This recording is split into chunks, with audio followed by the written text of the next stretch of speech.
The Marvel Cinematic Universe is a cosmic cornucopia of hidden messages and secrets, also called Easter eggs. Find them, my children, and bring them to me untitled. So on this movie scavenger hunt, we put your sleuthin skills to the test to see if you can find Easter eggs in the MCU, like this one from Ant-Man and the Wasp. I am noticing an unusually high number of glazed eyes out there among you. Did you catch that easy-to-miss Matrix reference on the chalkboard? Which, by the way, is the word Matrix, very creative, written right next to Lawrence Fishburne, who played Morpheus in the original mind-bending trilogy.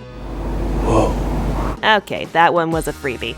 Let's start the actual hunt with the movie that kickstarted the MCU, Iron Man. In this clip from the blockbuster film, can you spot the X-Men reference? All right, let's see what this thing can do. What's SR-71's record? The altitude record for fixed-wing flight is 85,000 feet, sir. Records are made to be broken. If you aren't sure, rewind and take another look. Alright, the mutant Easter egg is the aircraft that can be seen on the right side of Tony's digital display. It's known as the Blackbird and was the X-Men's main mode of transportation in the comics and movies. The Blackbird reference, along with Tony's declaration that he can beat its record, is most likely a dig at Fox since they owned the cinematic rights to the mutants at the time. Everybody back to work! Okay, Mr. Fury, but this next Easter egg is all about you. Can you spot the Pulp Fiction reference hidden in this scene from Captain America: The Winter Soldier? So, you've experienced this sort of thing before? You get used to it. If you couldn't find it, go back and take another glimpse.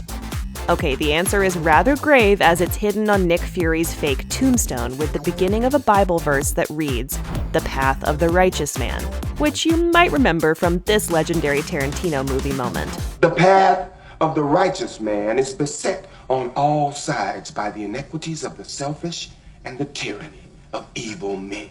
On to the next hidden MCU gem, which is concealed in a scene from Spider-Man: Homecoming and connects directly to a familiar-looking character from Captain America: The First Avenger.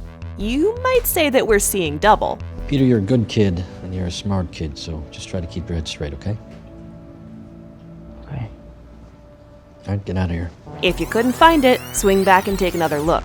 The man giving words of wisdom to Peter Parker is Principal Merida, and if you take a look at the filing cabinet on the right side of the screen, you should notice an old army photo that looks exactly like him, except it's not. It's his grandfather, who was played by the same actor, Kenneth Choi, in the first Captain America movie. I'm in. Good, because we've got one more round and this Easter egg is a bit harder to spot. Can you find the Arrested Development reference in this Avengers Infinity War moment without getting blue in the face? I know you have the reality stone, Tavon. Giving it to me will spare you a great deal of suffering.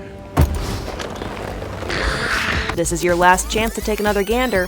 On the left side of the screen, as Gamora approaches the camera, you can see Tobias Funke in his Blue Man paint and his never-nude jorts. This Easter egg isn't as random as it seems, as Anthony and Joe Russo, who directed Infinity War, also helmed several episodes of Arrested Development, including the pilot. Are you crazy? Are you blue? Only in color, Michael. If you haven't already, add these epic MCU titles to your watch list, and if you want to find more Marvel movie Easter eggs, make sure to check out the IMDb trivia pages for each of these films. Thanks for playing along!